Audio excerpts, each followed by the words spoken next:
Arknights is a single-player game. Of course, it's a damn tower defense game after all, but despite this, people have made PvP events, community-led 2v2s, players rush to beat stages as fast as possible and with the least amount of operators, and I find all these so fascinating, exciting even. So I wanted to try my hand at making events wherein I make interested players clear stages and force them to use obscure choices. And by God, did they find obscure choices. I mean, when Vigil, Tsukinogi, and frickin' Frostleaf were used in the most efficient clears for the stages, you know something's up. This is my Discord server's bounty hunts.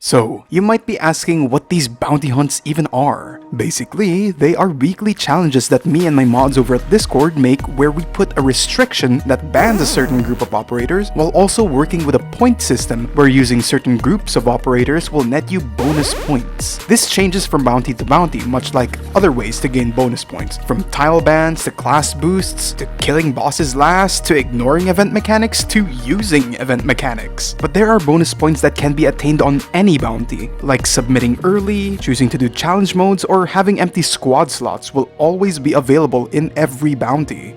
The bounty hunters in the server have created such creative clears, and I'll be showing you some of the clears that particularly blew me away. Much like this clear of a Stultifera Navis stage. The gimmick of the stage is that ranged operators can be placed on the ground tiles. So what's the restriction we thought up when making this bounty? Easy. Ban all melee units, of course. Now, doing this stage with that restriction is tough enough by itself, of course, but when you consider that the challenge mode condition of the stage is reducing natural DP generation, the DP crunch will of course make you want to use vanguards, most of whom are restricted. This puts insane value on tacticians who also get boosted by the bonus point conditions.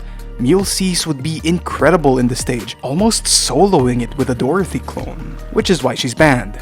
So at this point, Black Knight is obviously a must, but to my surprise, the most optimized clear brought along Vigil and not Beanstalk. I thought that Beanstalk's extra block on skill 2 would make the early waves simpler since that's all what the tacticians are used for, but Vigil could make do while also giving enough DPS to clean up later waves when he was redeployed at the back at the end of the stage. Other than that, Lyn was the bulk of the damage, Proviso was there to silence to reduce RNG, and Quirkus for heals made a very entertaining clear that didn't use any little handies at all. 3Hu, the one that made this clear, getting an early lead in the bounties, consistently getting first place for a while. There were a few people that came close to him and even beat him in certain bounties, but for the most part, he was uncontested. But when I advertised the bounties on my channel and Twitter, he suddenly got a rival. Scorn is another heavy hitter in the server. Though he often turns in his submissions later than most, you can rest assured that they are well optimized. Take this absolutely insane clear of the boss stage of Twilight of Walmont, with a restriction that's admittedly quite cruel of only being able to use operators of a certain tier in the Game Press tier list, with bonus points given to each captured gramophone, which is made even harder by the other bonus point condition of killing Mudrock last. This bounty was quite evil, but one that I was proud of. I was practically giggling with my mod when we were on call making this one. I was fully expecting this stage to force people to come up with creative strategies, since they're limited to quite niche characters, and that they did.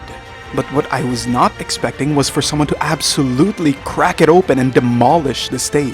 A duo clear with Norkhorn and Frost. I remember when I was new to this game and this event came out, absolutely getting demolished by this stage with all my best operators. I can't even fathom how this clear was even cooked up. As in testing, I thought Akafuyu and Robin won't be able to get replaced by their alternatives. And I brought along more operators. Utilizing tech like how Norkhorn stops blocking for a sec on skill to make the Colossus pass, and making him deflect the Shaman explosions. An absolute bonkers of a clear. And though Scorn unfortunately posted this after the deadline, not being able to claim the points, he still handily won this week's bounty. And I absolutely needed to show this clear since it would be a great disservice to him if I didn't. Okay, let's calm it down with the insane clears for now, and see a more gimmicky bounty. One that was made during the event run of Rides to Lake Silbernerse. The restriction banning defenders and specialists, but the more gimmicky part is giving bonus points to operators with fire or ice effects in their animations.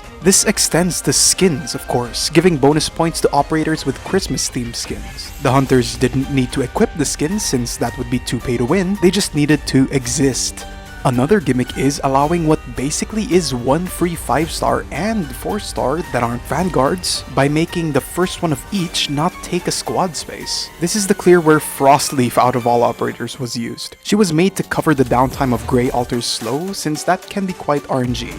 She was completely unbuilt, but hey, she still did her job and made both 3-Hu and stars clears. The latter also deciding to bring Tsukinoge. Okay, so the second to the last bounty I'll show you guys is from Invitation to Wine.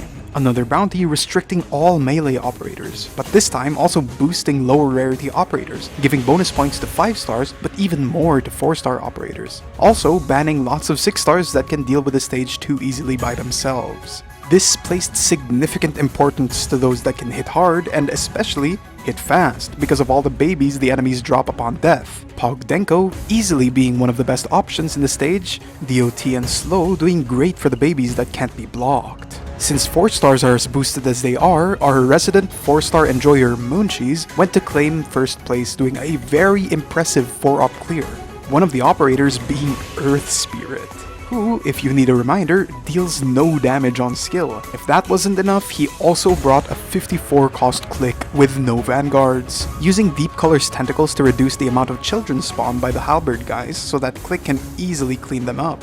An extremely clean clear here that honestly makes the stage look easy, but I know from testing and seeing the clears from other people, I know must have taken a lot of testing and attempts. Kudos to Mooncheese for cooking up this strat and winning this week's bounty. The last bounty I'll be showing in this video is a challenge week, something that me and my mods thought up to spice things up a bit every now and then. Basically, every 4th week of bounties, we would push out one that is notably more difficult than the ones before. We cooked up is a challenge with the stage LEEX7. The restriction, no ranged operators, while also giving a big bonus if they chose not to put any operator on the realigned flux. Banning basically all the operators that would not care about that, like fast redeploys, while also sneakily not banning operators like Moinar, since the reduced SP regen would just make him a liability. We also gave a bonus to operators 5 stars and below. I am so proud of this bounty because this is the one that I saw so much variation on. Some clears ignored certain bonus point conditions like actually putting operators on the realigned flux, or choosing not to do the challenge mode since that increases enemy HP too much, and they still beat out people who either brought along more operators or brought along too many 6 stars while trying to do all the bonus point conditions. It was so fun to see people discussing the most efficient way to get the most points. Do they bring along less operators but not do challenge mode? Use less 6-star operators but utilize the realigned flux? Or maybe screw it and only use 5 stars and not do either challenge mode and the realigned flux bonus? The hunters, who were technically going against each other, were helping each other out and trying to find the best possible solution.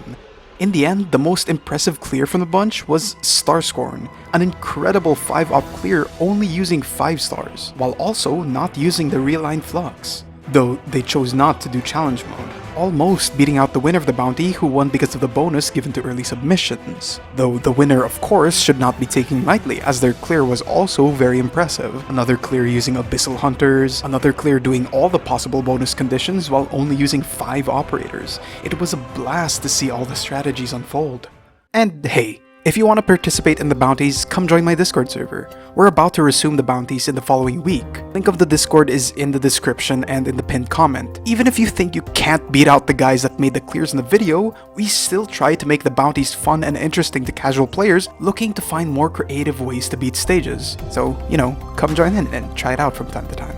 The bounties shown in the video are from our Season 1 of bounty hunting, and we are going to resume it soon. Though before Season 2 starts, we're having a 5-week intercession between. Each of the 5 weeks having a new bounty which starts in 24 hours from when this video is posted. The bounty hunt taking us to Frost Nova stage, 6-16. What's the restriction of this bounty? Well, I haven't actually told my server yet, but since you were patient enough to reach this point of the video, I suppose I'll tell you. You may only use operators released within the first year of Arknights' life. Thank you for watching the video, and I'll see you there.